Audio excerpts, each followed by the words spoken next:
Good day, ladies and gentlemen. A very important section on polynomials and factoring. I don't want to diss any of my sections, but the section on factoring is very, very important and ought to be considered as one of those that you emphasize in algebra, because so many other sections will have factoring as the basis, or at least an important aspect in doing those particular problems. So I'm going to do this a little bit differently this time. I'm simply going to go through the problem set, and as I go through, I'm going to define or illustrate certain principles. So here we go. First of all, it says, classify as a polynomial or not. So we're looking at this thing right here. Classify as a polynomial or not. Here's the one thing you need to keep in mind when Hawks ask you to decide if something is a polynomial or not. And that is this. All exponents must be, ready? Positive integers. Not just positive, not just integers, but positive integers. Here's the set of positive integers. As you look at this, you go, hey, that's just a set of counting numbers, right? That's just the natural numbers. These are my positive integers, and this is the only set from which my exponents may be taken if the thing is, in fact, a polynomial. You'll notice, while 2/5 is positive, it's not in this list. It is not an integer. 2/5 is not a counting number. 1, 2, 3, 4, 2/5, 5, etc. No, this does not qualify as a polynomial. So we're going to choose not here because of this guy right there. That exponent is not a positive integer. All right, let's check this guy. Classify as a polynomial or not. Well, remember the one qualification. All exponents must be positive integers. 7, 6, you recognize that there is an exponent here? It's an understood exponent of 1.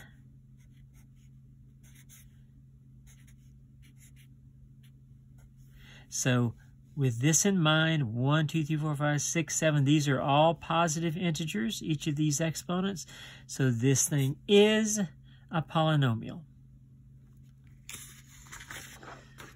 All right, on to the more questions about x to the 7th, y to the 6th, z. It says identify the degree. So let's take a little pause and talk about what a degree of a polynomial is. The degree is simply the largest exponent in a polynomial. The largest exponent. Let's look at some examples. 3x to the 5th minus 4x squared plus 2x plus 7. This is very satisfactory to some of you guys who like order. Notice the exponents go from largest to smallest. This is called standard form. Standard form is writing the exponents in decreasing, descending order. And once you've done that, the largest exponent becomes visible. There it is right there. So the degree of this polynomial is 5. Not tough at all, the largest exponent. How about this guy? Hey, notice this is not in standard form. I might want to put it in standard form.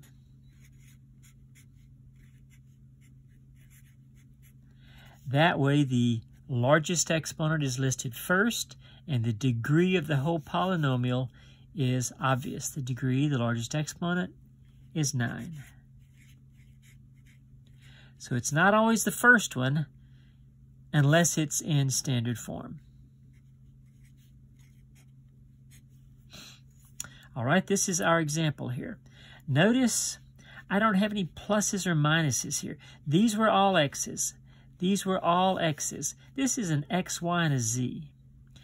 How do I find the degree of a polynomial that has more than one variable? I simply find the largest sum of exponents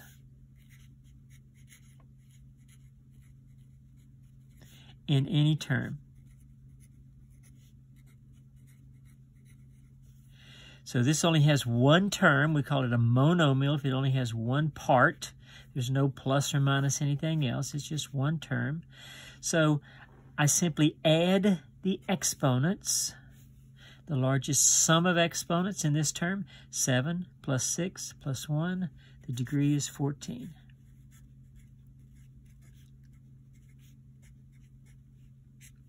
So if I only have one exponent, all x's, I just take the largest exponent.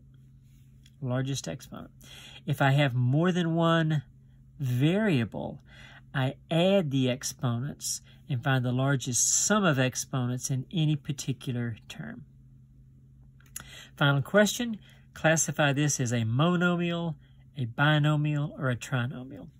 A monomial, one term. Binomial, two terms. Trinomial, three terms. Notice the pluses or minuses in between the parts distinguish terms. So no plus or minus in between any parts here. This is a one-termed polynomial. This is a monomial. This guy, since there's no plus or minus, it's a monomial. No plus or minus to distinguish terms, so it is a monomial.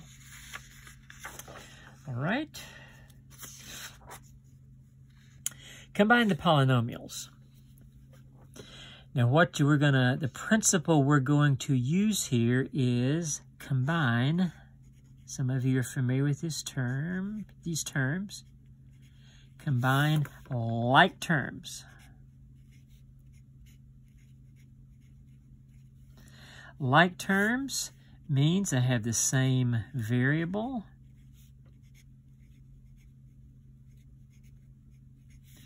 and secondly the same exponent.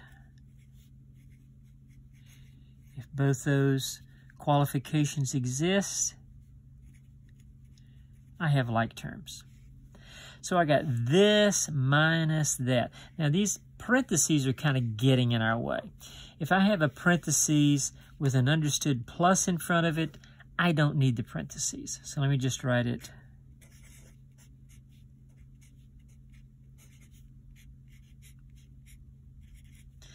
Now if I have a minus in front of a parentheses, most of you know I distribute the negative over everything inside the parentheses. Another way to say that is change every sign inside the parentheses. So a 5 becomes a minus 5. A minus 4x to the fourth becomes plus 4x to the fourth. Now I have the opportunity to combine like terms. So I'm going to look around and see things that have the same variable. Hey, they all have the same variable, x's. I want to combine anything that has the same exponent. Let's see, 4, 3, 4. Hey, these guys have the same exponent, so I'm going to combine these. Let me just write it out before we combine them.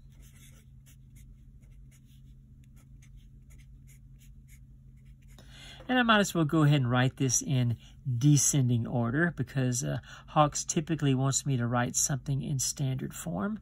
Then I got the x to the thirds. I got the plus 6 and the minus 5. Hey, I got some more like terms. Plus 6, minus 5. These are like terms. So I can combine like terms by combining their coefficients, the numbers in front of them. Negative 8 of these guys plus 4 of these guys is negative 4 of those guys. Notice the exponent didn't change when I add terms together. Plus 6 minus 5, plus 1. Here I have my final combination of polynomials, and I have it written in standard form, largest exponent to smallest. All right, now we're going to start looking at factoring. And to look at factoring, I want to look at a couple of very basic forms of factoring. First of all, factor out the common factor.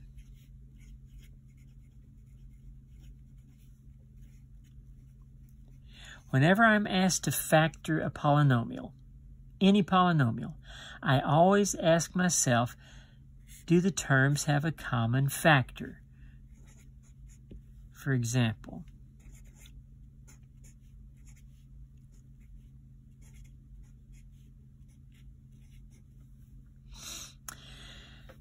is there a possible common factor in these three terms that I could factor out? Some of you are looking and saying, yeah, it's obvious.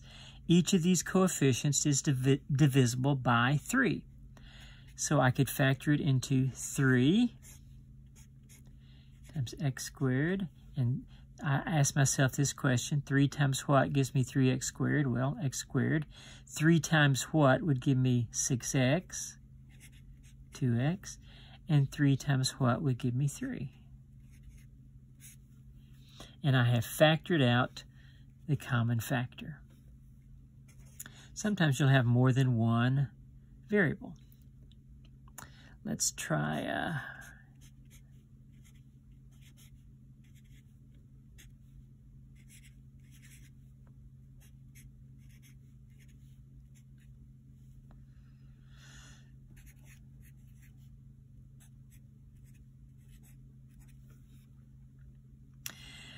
I'm asked to factor it.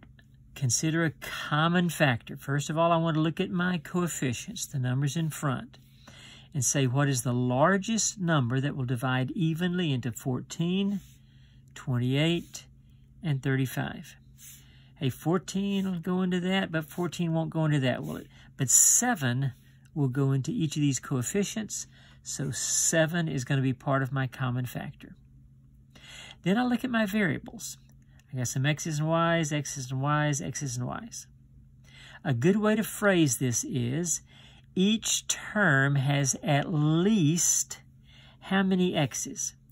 At least how many x's? Well, they each have at least one x, right? This one has 1, this one's got 2, this one's got 2. They each have at least one x, so the 1x is going to be part of my common factor. Each term has at least 2 y's, 3 y's, 2 y's, 2 y's. They each have at least 2 y's, so y squared is going to be part of my common factor. Common factor, that means parentheses. It's kind of, you're familiar with the distributive property. This is kind of the opposite of the distributive property. This is kind of like undistributing a term from these three terms. Now I have to ask myself, 7xy squared times what is going to give me this? Well, I need a 2. X times what gives me x squared? That's another x. Y squared times what gives me y to the third? That's another y. My next sign is minus. 7 times what gives me 28? 4. X times what gives me x? I don't need anything else. That's just 1. Y squared times what gives me y squared? I don't need anything else. That's just 4 is my middle term. Plus. 7 times what gives me 35. X times what gives me x squared. I need one more x. Y2 times what gives me y2? 1. I don't need anything else there. So here is my factored expression. I have factored out the common factor. Now that's the first thing you always try when you're asked to factor any polynomial. First question, is there a common factor? All right, let's look at another type of factoring that hopefully you are familiar with, the difference of squares. If you're multiplying binomials and you multiply two that have this look right here, x plus 6, x minus 6. Identical terms, x, 6, 6, but opposite signs. Look what happens. Most of you know that if I multiply two things by two things, I do it with the FOIL method. First, outer, inner, and last. So let's do that. X squared, x times a negative 6, negative 6x. 6 times x plus 6x. 6 times negative 6, negative 36. Look what you have here. Opposites. As you know, opposites are two numbers that add to 0. We say they cancel, excuse me. We say they cancel. What we mean is they add to 0. And look what I get. X squared minus 36. I get what is called the difference of two squares.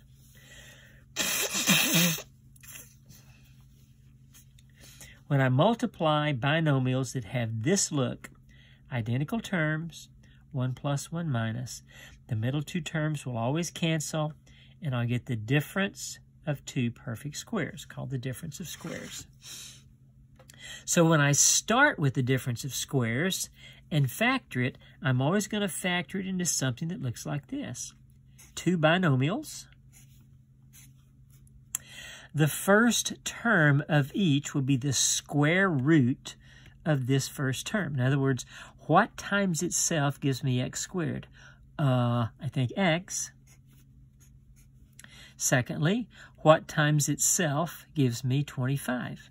That would be 5. And then the signs are always 1 plus, 1 minus. It's wonderfully consistent. What times itself gives me 4a squared? 2a. What times itself gives me 49? It's easy. Signs, 1 plus, 1 minus. Always a plus and a minus. Let's try this one. What times itself gives me 9z squared? Hopefully you said 3z. What times itself gives me 100? Always a plus and a minus. All right. What times itself gives me 50x to the Nothing times itself gives me 50. At least no whole number. And nothing times itself gives me 72. Well, it seems like this is a perfect example of always factor out the common factor first. Try to do this first. Let's see if there is anything common to these two terms. Well, they're both even numbers, so 2 will go into both of them. In fact, that's the most that will divide into both 50 and 72. They each have at least one x. So 2x is my common factor. 2x times what gives me this? 25x squared minus 2x times what gives me that? 36. Now, ladies and gentlemen, you're not finished. You factored out the common factor, but look what you have in parentheses. This is the difference of two squares. This will factor just like these guys factor. So think of this all by itself. Something squared minus something squared, and factor this. Don't forget the 2x is part of it, but the difference of two squares is going to factor into these two binomials. Square root of 25x squared, 5x, 5x, square root of 36, signs, always a plus and a minus. Difference of squares. And I remember picking out one of these guys for your first major test. Difference of squares. All right, problem number 4. Factor the following. Wow. 512x3 plus 27x6. Something we ought to ask ourselves is this. First thing I always consider, first step in factoring, common factor.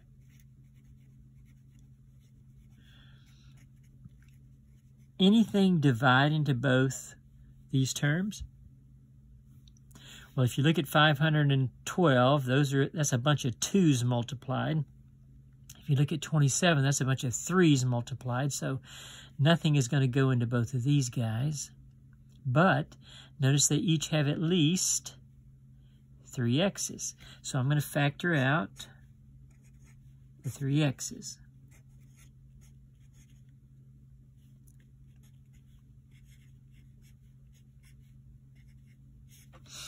And what I have in parentheses is not, notice, the difference of squares. That's not a square. That's not a square. These are not square. X to the third is not a square. So this is not the difference of squares. In fact, it's a sum. What we have here is an example of the sum of cubes. Cubes are things that are multiplied not twice, but 3 times. Let me give you just a list of familiar elementary cubes that you'll probably want to have handy.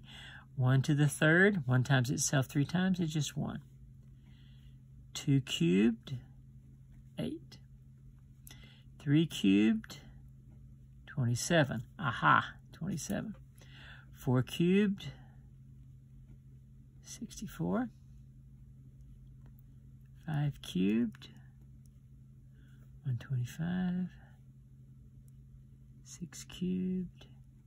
You don't need to memorize these by any stretch of the imagination. In fact, you can find these with your calculator. Just multiply something 3 times.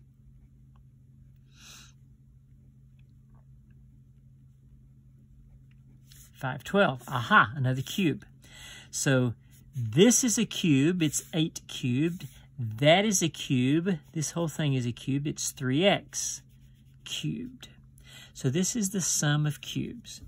Now let me show you how the sum and difference of cubes factors, and then we'll factor this guy using that particular strategy. Let's use a very simple example. X cubed minus 8. That's the difference of cubes. And x cubed plus 8. That's the sum of cubes. They both factor. And they both factor in a way that's almost identical. A binomial times a trinomial. A binomial times a trinomial. All right. Let's see where these terms for the binomial and the trinomial come from. First of all, I need to look for the cube roots of my terms. In other words, what multiplied by itself 3 times gives me x cubed? I'm looking for my cube roots. The cube root of x to the third is obviously x. The cube root of 8 is 2. The thing multiplied by itself 3 times, it gives me 8, is 2. So locate your cube roots. Those are these guys. And they go right here in your binomial, x and 2. X and 2. X and 2. All right, I need some signs in my binomials. And it's going to be exactly the same sign as your original. If this is a difference, you're going to have a difference. If this is a sum, you're going to have a sum. All right? So exactly the same sign as the original. All right, I need my trinomials. Trinomials are going to be easy to find. I simply square my first term to get my first term in my trinomial. So x squared is, what do you know, x squared. X squared is x squared. To get the last term, I square my second part, my second term, to get this guy. Negative 2 squared is positive 4. Positive 2 squared is positive 4. Notice that this last sign, because it is a square, is always positive.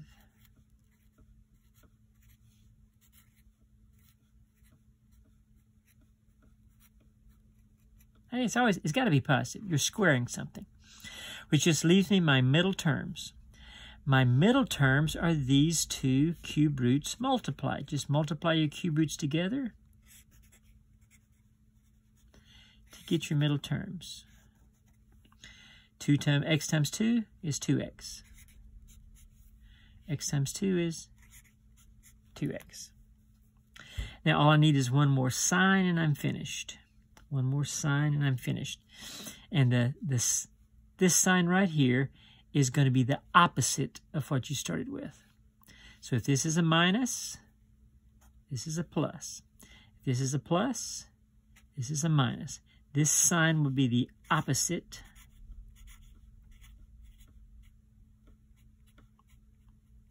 And some of you realize now why I've been writing down these words. This is the SOAP method of remembering the signs in the factorization of the sum and difference of cubes. Same, opposite, always positive. I highly encourage you to use the SOAP memory device 2 or 3 times a day and to practice social distancing when appropriate. All right, so with this in mind, let's go back and try to factor this guy right here. It's the sum of cubes. It's just like this guy. So let's see what we got. All right, we still got this guy. Don't forget him. X cubed is part of my factorization. But this is going to factor into a binomial and a trinomial. Here we go. First thing I need is the cube roots of these two terms. Cube root of 512 we know is 8. Cube root of 27x cubed is going to be 3x. Don't forget the x. All right, so 8 and 3x go right there in my binomial, and it's the same sign as the original. Hey, I got my binomial. No big deal. Square this guy to get this guy. Square this guy to get that guy. 3x times 3x is 9x squared, and it's always positive. Multiply the two together to get my middle term. 8 times 3x is 24x. And since this is a plus, this is a minus. So I get x to the third, don't forget the x to the third, 8 plus 3x, 64, minus 24x, plus 9x squared. Now that's a pretty sophisticated factoring method, the sum and difference of cubes. You will have one like this on your Hawks assignment. You will not have one like this on your first test. All right, another type of factoring. Factor by grouping. One big hint that you're going to use factoring by grouping is, look here, 1, 2, 3, 4 terms. You got 4 terms. First thing that should come to mind is factoring by grouping. All right. Those of you that like steps, you're going to like this. Very specific steps. Step number 1, group your terms.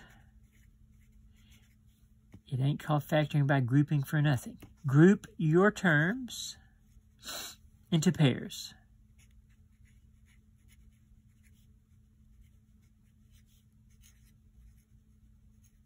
Pair your terms up. Not just randomly, but because you see that they have something in common. For instance, these first two have an x in common, right? These guys have what? A 2 and a y in common. They got stuff in common. So I'm going to group them in pairs. I just like to put a little distance between them, just to remind myself of how I'm pairing up the terms. And you're free to pair them up. These two guys have A's in them, right? These two guys have B's in them, 2 and B. So you're free to group them any way you like that makes sense. So I've grouped them into pairs. Secondly, Factor common factors from each pair. In other words, you just looked at these guys and saw that they had something in common, namely the x's, right? Okay, factor it out. So I'm going to factor out the x out of these two, which is going to x times what gives me this? A minus x times what gives me 2bx, 2b. Same thing here. These two guys have a common factor of 2, don't they? And there's a plus here. And they also have a y in common. So I'm going to factor out 2y out of these two guys. 2y times what gives me this? A. 2y times what gives me this? 2b. Now, let's stop right here for just a second. We're not quite through, because factoring means things multiplied. These are things added right now, so we're not finished. But please notice that these two parentheses statements, these two binomials, must be the same. If they're not the same, go back and start over. They've got to be the same. And they have to be the same because my third step requires that I factor out the common binomial factor, in this case, a minus 2b.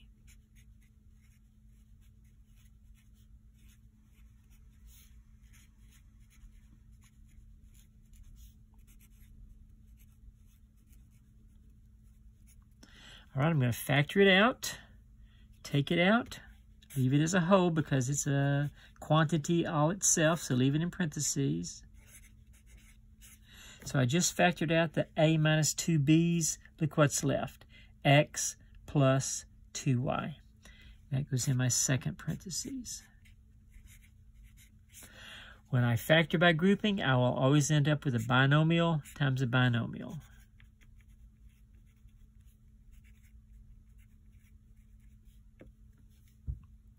All right, remember those terms. I'm sorry, those steps. And by the way, I will put this on your quickly content for your future reference. Remember, on your test, you may have any documents, any notes handy. I highly suggest these. All right, factor the trinomial. Now, we're going to look at two different kinds of factoring of trinomials. One has just a plain old x squared in the front, and it's pretty easy. The other one has something other than 1 as a leading coefficient, a leading number. And it's a little bit more sophisticated. It uses what's called the AC method. Where does this AC come from? Well, you're familiar, and we'll get to this later, the quadratic formula. Remember that? Minus b plus or minus the square root of b squared minus 4ac, all that stuff. Where a, b, and c have meaning. When you have a quadratic expression, something squared, and it's in standard form, just like this, x squareds, x's, and numbers, then the number in front of your x squared is a, the number in front of your x is b, and your constant number is c. So in this case, a is 4, b is negative 21, and c is 20. That's going to be important to use the AC method. Here are my steps. And you'll like steps. If you like steps, you'll like this one too. Number 1, multiply a times c. That's why it's called the AC method.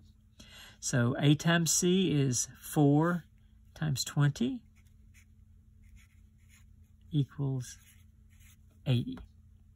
All right, step 1, no problem.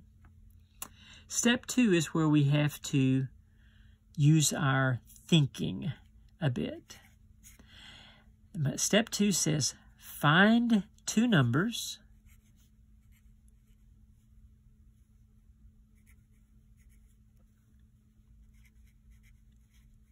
whose product, that means multiplication, right, whose product is AC, 80, and whose sum, that means adding, right, is B. B is negative 21. So I want to find two numbers whose product is 80 and whose sum is negative 21. All right. Some of you can do this in your head. I can't. So I need to show you how to do it if you just want to kind of strong arm it a bit. First of all, I need to find two numbers whose product is 80 and whose sum is a negative number. How can you multiply two numbers and get a positive and add them together and get negative? Well, if they're both negative. A negative times a negative is a positive, and a negative plus a negative is a negative. So this has to be two negative numbers. So let's start thinking of numbers that multiply to give a positive 80. I'm going to write them down here. Negative 1 times negative 80. Does that add up to negative 21? Not even close. How about negative 2 times negative 40? That multiplies to 80. Add up to negative 21? Nope. Negative 4 times negative 4 times 20. Does that add up to negative 21? No, we're getting close though. Negative 5 times negative 16. Uh-oh, looks like we got a winner here. Negative 5 times negative 16 is 80. Negative 5 plus negative 16 is negative 21. So find two numbers whose product is 80 and whose sum is negative 21. And we got it. My two numbers, negative 5, negative 16. Got them. All right, step 3. Use the leading coefficient. That's this guy right here, 4. Use the leading coefficient to create two binomials.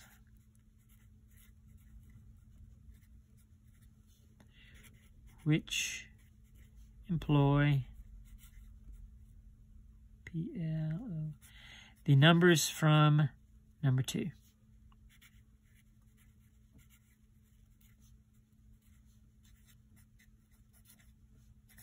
The numbers in step 2 are negative 5 and negative 16.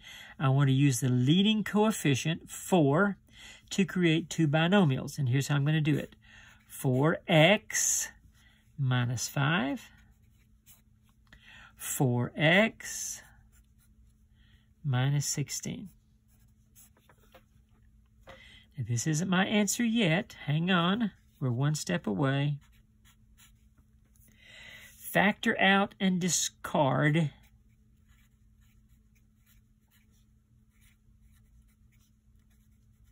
discard means get rid of, right? Factor out and discard any common factor.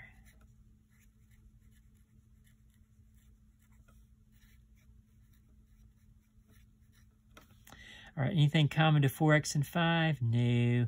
Anything common to 4x and 6? Yeah. These are both divisible by 4, so watch this. I'll do it up here. Here's what I got so far. Now I'm going to factor out and discard the 4 from this binomial right here. Factor it out and discard it. This is my final answer.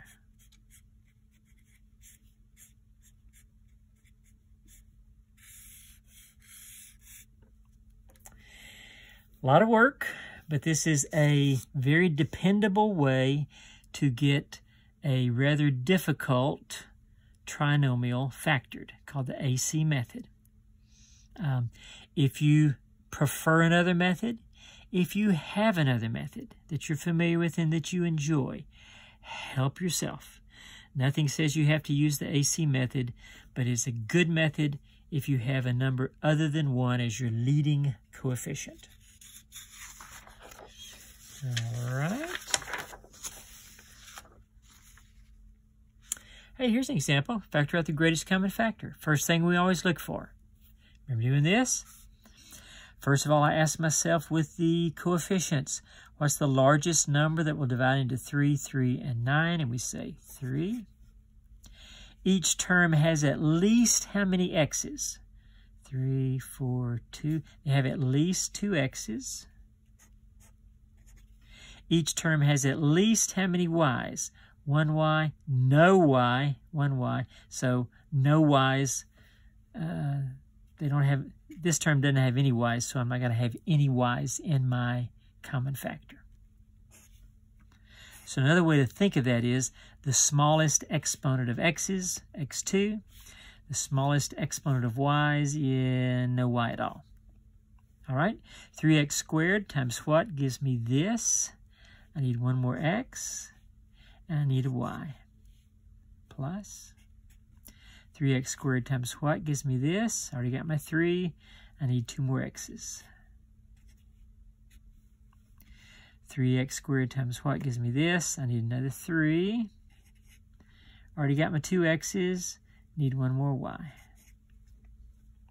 And go ahead and, if you want to, when you're through, go ahead and distribute. See if you end up with what you started off with. You do. All right. Multiply the polynomials. Now, in the multiplication of polynomials, we use something called the first property of exponents. You're familiar with this. You just probably didn't know it had a name called the first property of exponents. It says this: if I have the same base, and I multiply, what do I do with my exponents? Most of you know that I add them together and get x to the 5th. And that's no matter what the base is. 2 to the 3rd times 2 to the 7th is not 4 to the 10th, it's 2. I keep the same base, 2 to the 10th. Another way to think of it is 3 2's times 7 2's gives me 10 2's. So if I have 3 things multiplied,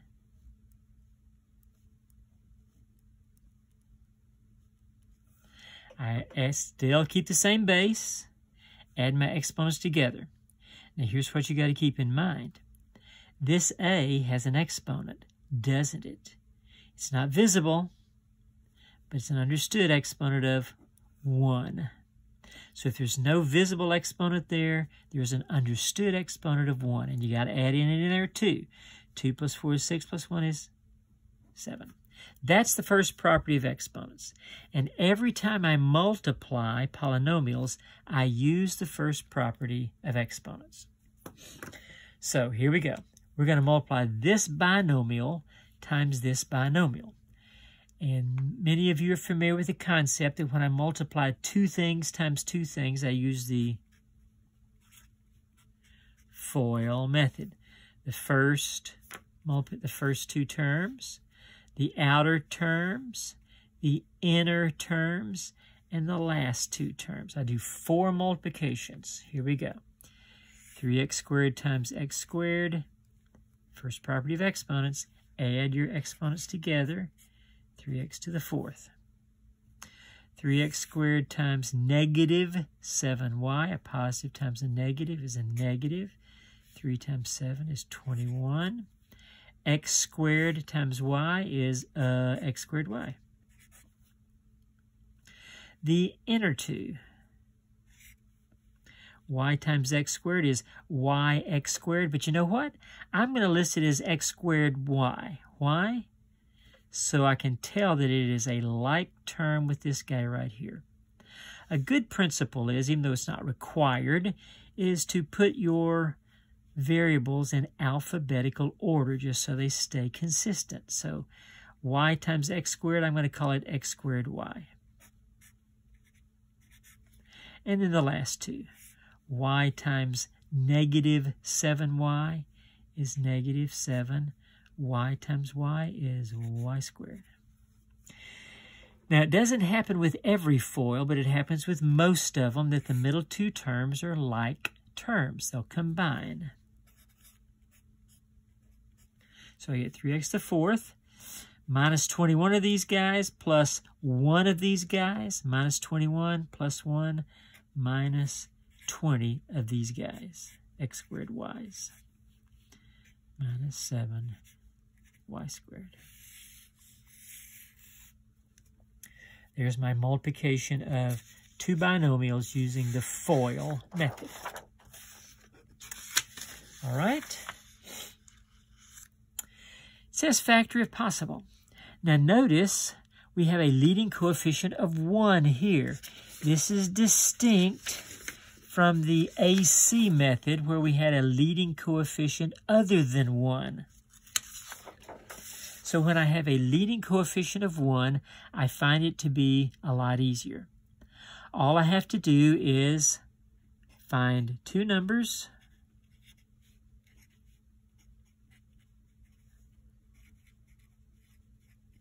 whose product is C, which is -2, and whose sum is B, which is, what's the coefficient of y? 1. So I'm looking for two numbers that multiply to give -2 and add to give +1. A good way to do this is definitely start with the product, because there's an infinite number of values, whole numbers, that add to give 1, right? But there are only very few whole numbers that multiply to get -2. Here they are. -2 times 1 and 2 times -1. That's it. That's the only two possibilities that multiply to give a -2. By the way, do either of these pairs of numbers add to +1? Yeah, that one right there. And so my trinomial factors into two binomials, y plus 2 and y minus 1. Finished. Okay, let's try this guy. Same question. Looking for two numbers that multiply to give 24, add to give a +10. And I realize they got to both be positive numbers. So what numbers multiply to give 24? Let's see. 1 times 24? No. 2 times 12? No. 3 times 8? 3 plus 8 is not 10? No. 4 times... There we go. 4 times 6 is 24. 4 plus 6 is 10. So my two binomials, x plus 4, x plus 6. All right, let's try these guys. I'm looking for two numbers that multiply to give -40. Multiply to give -40. Add to give a -3. Now, if two numbers multiply to give a -40, a negative number, one of them's got to be positive, one of them's got to be negative, right? That's the only way you can multiply two numbers and get a negative. One positive and one negative. So let's write down what multiplies to give a -40. 1 and 40, we don't even have to do that one. 2 and 20, I don't think we need to go there. 4 and 10, no, 5 and 8. Hey, 5 and 8, let's say. -5 and +8 are +5 and -8. Do one of these pairs of numbers add to -3? Yeah, that one right there. These are the two numbers that multiply to give -40, add to give a -3. So my two binomials are a plus 5, a minus 8. Right, good? Right. Again, they multiply to give a positive and add to give a positive, so it's got to be two positive numbers. I'm looking for two positive numbers that multiply to give 14, add to give 7. Let's start with 1 times 14. That doesn't add to 7. How about 2 times 7? That doesn't add to 7. And those are the only possible positive numbers that multiply to give 14. So here's where we come to a conclusion. Factor if possible, sometimes, ladies and gentlemen, it ain't possible. So when I get x squared plus 7x plus 14, I can conclude that this guy is prime. It is not factorable. That's what we call something if it's not factorable, right? Prime. If I said, hey, factor the number 17, you go, that's it. It's prime. Same with a polynomial. Some polynomials don't factor. All right. This is kind of sneaky. Consider the following expression. There it is, 14. Classify this as a polynomial or not. Now, one thing you need to remember is that every exponent has to be a positive integer, but it can also have constant numbers. Constant numbers can be part of a polynomial. So this is a polynomial. Identify the degree. That means the exponent, the highest exponent. Well, here's the sneaky part. If I just had 14x, that's the same as 14x to the first, right? The degree would be a 1. But this doesn't even have 14x. Here's what we haven't gotten to yet, but we're going to get to later. I'm going to go ahead and show you now. 14 is the same as 14x to the, anybody want to guess? 0 power. You know what x to the 0 power is? You know what anything to the 0 power is? 1. X to the 0 power is the same as 1. In fact, you can put that in your calculator. 10 to the 0 power is 1. 44 to the 0 power, it's 1. So this is just 14 times 1, which is 14. So look here. Since 14 is the same as 14x to the 0, the degree, the largest exponent, is 0. That's sneaky. Keep it in mind. If you have a constant number, the degree is 0. Classified as a monomial, 1 term, 2 terms, or 3 terms. Hey, it's just one thing right by itself, right? It's a monomial. Last one. Consider the polynomial. There it is. Look at all that mess. It's all in y's, right? Express in descending order of exponents. That means the term with the largest exponent goes first. 13 is the largest. Next is going to be 8. It's plus. Next one's going to be 6. Next one's going to be 4. So that's the first thing you got to do, put it in standard form. Next, identify the degree. Largest exponent. And that's 13. Finally, identify the leading coefficient. That means the coefficient of your leading term. What's in front of y to the 13th? It's a negative 1. Understood to be negative 1. It's the coefficient of negative y to the 13th. All right, that's it. Good luck with your Hawks problems on this particular section.